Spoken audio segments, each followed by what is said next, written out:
ಕನ್ನಿಕಾ ಕಾಮತರು ಭಾಗ್ಯಂಗೆ ಅವರ ಹೆಂಡತಿ ಸೀರೆ ನಾಳೆ ಇದನ್ನೇ ನೀನು ಸತ್ಯನಾರಾಯಣ ಪೂಜೆಗೆ ಉಟ್ಕೋಬೇಕು ಅಂತ ಕೊಟ್ಟಿರ್ತಾರೆ. ಆದರೆ ಪ್ಲ್ಯಾನ್ ಮಾಡಿಕೊಂಡು ಕನ್ನಿಕಾ ಗ್ಯಾಸ್ ಸ್ಟವ್ ಹತ್ರ ಬಂದ್ಕೊಂಡು ಅದನ್ನು ಸುಟ್ಟಾಕ್ಬಿಡ್ತಾಳೆ. ಏ ಭಾಗ್ಯ, ನಿನಗೆ ನಮ್ಮ ಅಮ್ಮನ ಸೀರೆ ಬೇಕಾ?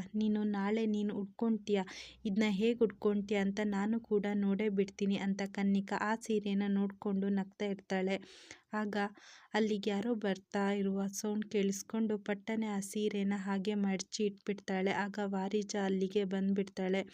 ಅಮ್ಮೋರೆ, ನೀವು ಹೇಳಿದಾಗೆ ನಿಮ್ಮ ಬಟ್ಟೆನ ವಾಷಿಂಗ್ ಮಿಷಿನ್ಗೆ ಹಾಕಿಬಿಟ್ಟಿದ್ದೀನಿ ಅಂತ ವಾರಿಜ ಹೇಳ್ತಾಳೆ. ಹೌದಾ, ಸರಿ, ಹಾಗಾದರೆ ಈ ಸೀರೆನೂ ಕೂಡ ತಗೋಬಿಡು. ಸೀರೆ ಮೇಲೆ ಜ್ಯೂಸ್ ಚೆಲ್ಲಿ ಸ್ವಲ್ಪ ಕಲೆ ಆಗಿಬಿಟ್ಟಿದೆ, ಬೇಗನೆ ಕೊಡಬೇಕು, ನೀನು ಲಾಂಡ್ರಿಗೆ ಕೊಟ್ಬಾ ಅಂತ ಕನ್ನಿಕಾ ಹೇಳ್ತಾಳೆ. ತಕ್ಷಣವೇ ಸರಿ ಅಂತ ಹೇಳಿಬಿಟ್ಟು ಅಲ್ಲಿಂದ ವಾರಿಜ ಅವರು ಆ ಸೀರೆನ ತಗೊಂಡು ಹೋಗಿದ ತಕ್ಷಣವೇ ಇಲ್ಲಿ ಕನ್ನಿಕಾ ಮಾತ್ರ ಹಾಗೆ ವ್ಯಂಗ್ಯವಾಗಿ ನಗ್ತಾ ಇರ್ತಾಳೆ. ಇನ್ನು ಮುಂದೆ ಒಂದು ಕಡೆ ಮೀನಾಕ್ಷಿ ಕೂಡ ಆದಿನ ಕರ್ಕೊಂಡು ಹೋಗಿ ಸೈಡಲ್ಲಿ ಮಾತಾಡ್ತಿರ್ತಾರೆ. ಅತ್ತೆ, ಏನೋ ಮಾತಾಡಬೇಕು ಅಂತ ಹೇಳಿದ್ರಲ್ಲ ಅತ್ತೆ, ಏನು ಅಂತ ಆದಿ ಕೇಳ್ತಿರ್ಬೇಕಾದ್ರೆ, ನೋಡು ಆದಿ, ನೀನು ತಗೊಂಡಿರೋ ಒಂದೇ ಒಂದು ತಪ್ಪು ಡಿಸಿಷನ್ನಿಂದ ಇವತ್ತು ನಿನ್ನ ಅಕ್ಕಪಕ್ಕದಲ್ಲಿ ಏನೇನಾಗ್ತಾ ಇದೆ ಅಂತ ಈಗಲಾದರೂ ಕೂಡ ಗೊತ್ತಾಯ್ತಾ ಆದಿ?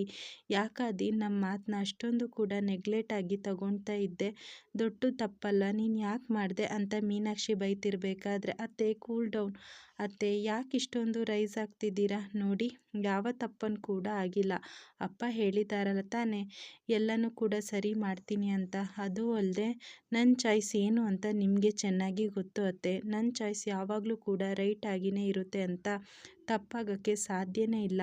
ಭಾಗ್ಯ ನನಗೆ ಯಾವತ್ತಿದ್ರೂ ಕೂಡ ರೈಟ್ ಚಾಯ್ಸ್ ಅತ್ತೆ. ಆದಿ ಹೇಳ್ತಾರೆ, ನೋಡಿ ಅತ್ತೆ, ಈಗ ನಾನು ಮಾಡ್ತಿರೋದು ನಿಮಗೆ ಸರಿ ಅಲ್ಲದೆ ಅಂತ ಅನಿಸ್ಬೋದು. ಮುಂದಿನ ನಾನು ಗುಡ್ ಡಿಸಿಷನ್ ತಗೊಂಡಿದ್ದೀನಿ ಅಂತ ನಿಮಗೇನೆ ಅನಿಸೋ ಕಾಲ ದೂರ ಏನಿಲ್ಲ. ಅಂದಾಗೆ ಎಲ್ಲರೂ ಕೂಡ ಊಟಕ್ಕೆ ಅಂತ ವೇಟ್ ಮಾಡ್ತಾ ಇದ್ರೆ, ಬನ್ನಿ ಅತ್ತೆ, ಲೇಟ್ ಮಾಡೋದು ಬೇಡ ಅಂತ ಆದಿ ಅಲ್ಲಿಂದ ಹೊರಟು ಹೋದರೆ ಇಲ್ಲಿ ಮೀನಾಕ್ಷಿ ಕೋಪ ಮಾಡಿಕೊಂಡು, ಏನು ಹೇಳಿದ್ರು ಕೂಡ ಇವನಿಗೆ ಅರ್ಥನೇ ಆಗ್ತಾ ಇಲ್ಲ, ಏನಾದ್ರು ಹೇಳಿದರೆ ಉತ್ತರ ಕೊಟ್ಟೇ ಕೊಡ್ತಾನೆ, ಒಟ್ಟಿನಲ್ಲಿ ನಮ್ಮ ಮಾತಿಗಂತೂ ಬೆಲೆನೇ ಇಲ್ಲದೆ ಇರೋ ಹಾಗಾಗಿದೆ. ಆದಿ ತಲೆನ ಚೆನ್ನಾಗಿ ಕೆಡಿಸಿದಾಳೆ ಈ ಭಾಗ್ಯ ಅಂತ ಮೀನಾಕ್ಷಿ ಬಾಗಿಲ ಮೇಲೇ ಕೋಪ ಮಾಡ್ಕೊಳ್ತಾ ಇದ್ರೆ, ಇಲ್ಲಿ ಭಾಗ್ಯ ರೂಮ್ಗೆ ಬಂದ್ಕೊಂಡು ಹಾಗೆ ಒಡವೆ ಮತ್ತು ಸೀರೆನೆಲ್ಲ ತೆಗೆದಿಟ್ಟು ಬೇರೆ ಸೀರೆನ ಕೂಡ ಹಾಕ್ಕೊಂಡು ಫ್ರೆಶ್ ಅಪ್ ಆಗಿ ಕೂತ್ಕೊಂಡಿರ್ತಾಳೆ.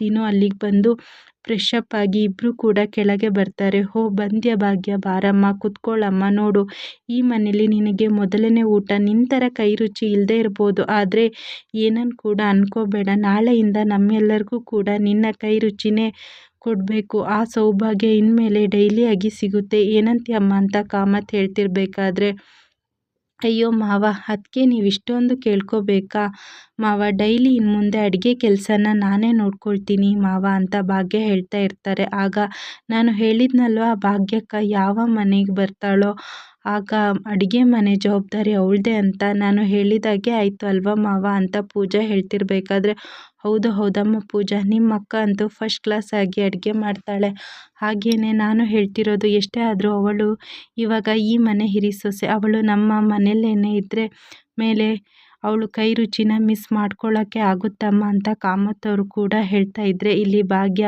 ಹಾಗೆ ಮನೆಯವರೆಲ್ಲರೂ ಕೂಡ ಊಟ ಮಾಡಿ ಮುಗಿಸ್ಕೊಂಡು, ಭಾಗ್ಯ ನೀನು ಹೋಗಮ್ಮ, ನಾಳೆ ಬೆಳಿಗ್ಗೆ ಸತ್ಯನಾರಾಯಣ ಪೂಜೆ ಇದೆ, ಬೇಗನೆ ಏಳಬೇಕು, ನಿನಗೆ ಇವತ್ತೂ ಕೂಡ ಸುಸ್ತಾಗಿರ್ಬೋದಲ್ವ, ಹೋಗಮ್ಮ ರೆಸ್ಟ್ ಮಾಡು ಅಂತ ಕಾಮತ್ ಅವರು ಹೇಳ್ತಾರೆ. ಆಗ ಸರಿ ಮಾವ ಅಂತ ಹೇಳ್ಕೊಂಡು ಭಾಗ್ಯ ರೂಮಿಗೆ ಬರ್ತಾಳೆ. ಆಗ ಮೀನಾಕ್ಷಿ ಕೂಡ ಬಾಗಿಲ ಹಿಂದೆನೇ ಬಂದು ಭಾಗ್ಯನ ಹತ್ರ ನಿಂತ್ಕೊ, ಏನಾದ್ರು ಹೇಳಬೇಕಿತ್ತ ಅಂತ ಭಾಗ್ಯ ಕೇಳ್ತಿರ್ಬೇಕಾದ್ರೆ, ಹೌದು ನಿನ್ನ ಹತ್ರ ಸ್ವಲ್ಪ ಮಾತಾಡಬೇಕು ಅಂತ ಬಂದಿರೋದು.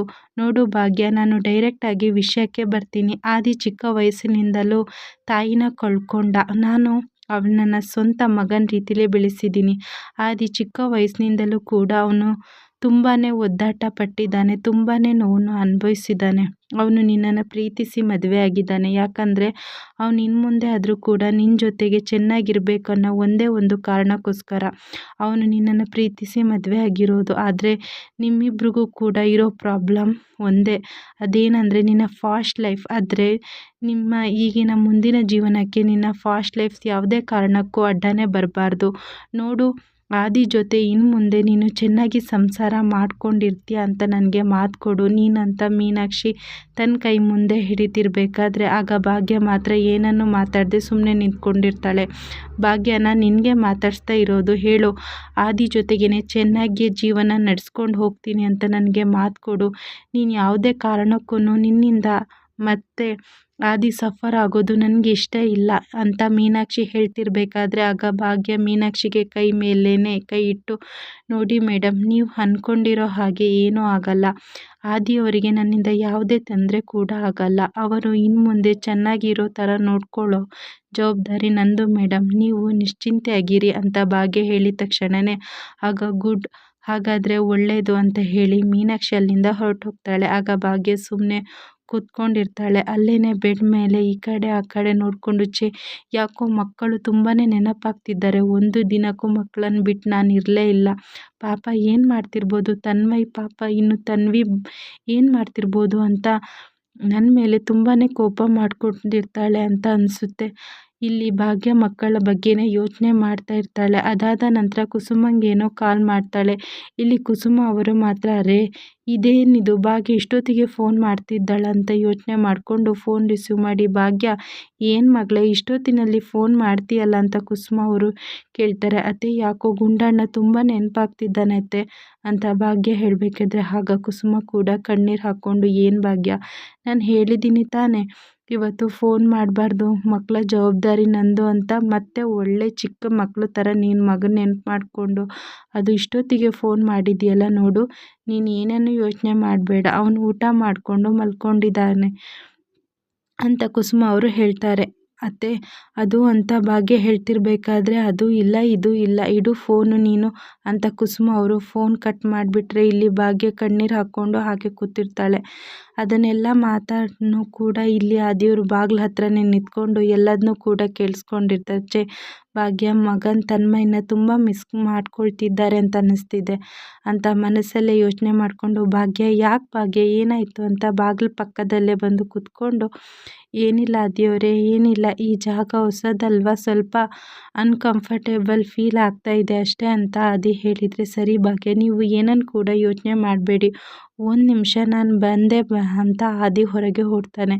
ಕುಸುಮ ಅವರು ಮನೆಗೆ ಬಂದುಬಿಟ್ಟು, ಫ್ರೆಂಡ್ ಏನು ನೀನು ಫ್ರೆಂಡ್ ಇಷ್ಟೊತ್ತಿಗೆ ಬಂದಿಯಲ್ಲ ಅಂತ ಕುಸುಮ ಅವರು ಕೇಳ್ತಾರೆ. ಏನಿಲ್ಲ ಗೆಳತಿ, ನಾನು ಗುಂಡಣ್ಣನ ಕರ್ಕೊಂಡು ಹೋಗೋಣ ಅಂತ ಬಂದೆ ಅಂತ ಹೇಳ್ತೀನಿ. ಇಷ್ಟೊತ್ತಿಗೆ ಯಾಕೋ ಬೇಡ, ಈಗ ನೀವಿಬ್ಬರು ಒಬ್ರನ್ನೊಬ್ರು ಅರ್ಥ ಮಾಡ್ಕೊಳ್ಳೋ ಸಮಯ, ಈ ಟೈಮಲ್ಲಿ ಗುಂಡಣ್ಣ ಬೇಡ ಅಂತ ಹೇಳ್ತಾರೆ. ಇಲ್ಲ ಫ್ರೆಂಡ್, ಭಾಗ್ಯ ತುಂಬಾ ಅಳ್ತಿದ್ದಾರೆ, ಅವ್ರ ಕಣ್ಣೀರನ್ನ ನಂಗೆ ನೋಡೋಕ್ಕಾಗಲ್ಲ, ಈಗ ಗುಂಡಣ್ಣನ ಕರ್ಕೊಂಡು ಹೋದರೆ ಭಾಗ್ಯ ತುಂಬ ಕಣ್ಮುಚ್ಚಿ ಮಲಗ್ತಾರೆ ಅಂತ ಹೇಳ್ತಾರೆ. ಅಷ್ಟೊತ್ತಿಗೆ ಭಾಗ್ಯ ಈ ಆದಿಯವರು ಎಲ್ಲೋದ್ರು ಅಂತ ಯೋಚನೆ ಮಾಡೋಷ್ಟೊತ್ತಿಗೆ ಗುಂಡಣ್ಣ ಅಮ್ಮ ಅಂತ ಬಂದುಬಿಡ್ತಾರೆ. ಅಷ್ಟೊತ್ತಿಗೆ ಗುಂಡಣ್ಣ ಬಂದ್ಯಾ, ನಿನ್ನನ್ನು ನೋಡೋದೆ ಹೆಂಗಪ್ಪ ಇರಲಿ ಅಂತ ಅನ್ನಿಸ್ತಿತ್ತು, ಬಂದ್ಯಲ್ಲ ಅಂತ, ಸರಿ ನೀವಿಬ್ಬರು ಮಾತಾಡ್ಕೊಂಡು ಮಲಗಿ, ನಾನು ಹೊರಗೆ ಹೋಗ್ತೀನಿ ಅಂತ ಆದಿ ಹೇಳ್ತಾರೆ. ಅಷ್ಟೊತ್ತಿಗೆ ಗುಂಡಣ್ಣ ಇದ್ದವನು, ಇಲ್ಲ ಫ್ರೆಂಡ್, ನಾನು ನೀನು ಅಮ್ಮ 3 ಜನನೂ ಒಟ್ಟಿಗೆ ಮಲಗೋಣ ಅಂತ ಹಾಸಿಗೆ ಮೇಲೆ ಭಾಗ್ಯ ಮತ್ತು ಆದಿನ ಒಬ್ಬರ ಮೇಲೆ ಒಬ್ಬರು ಕೈ ಇಟ್ಕೊಂಡು ಗುಂಡಣ್ಣನೂ ಕೈ ಇಟ್ಕೊಂಡು ಮಲಗ್ತಾನೆ. ಇಷ್ಟು ನಾಳಿನ ಸಂಚಿಕೆಯಲ್ಲಿ ನಡೆಯುತ್ತೆ. ಈ ವಿಡಿಯೋ ಇಷ್ಟ ಆಗಿದ್ದರೆ ಲೈಕ್ ಮಾಡಿ, ಶೇರ್ ಮಾಡಿ, ಹಾಗೆ ಚಾನಲ್ನ ಸಬ್ಸ್ಕ್ರೈಬ್ ಮಾಡಿ.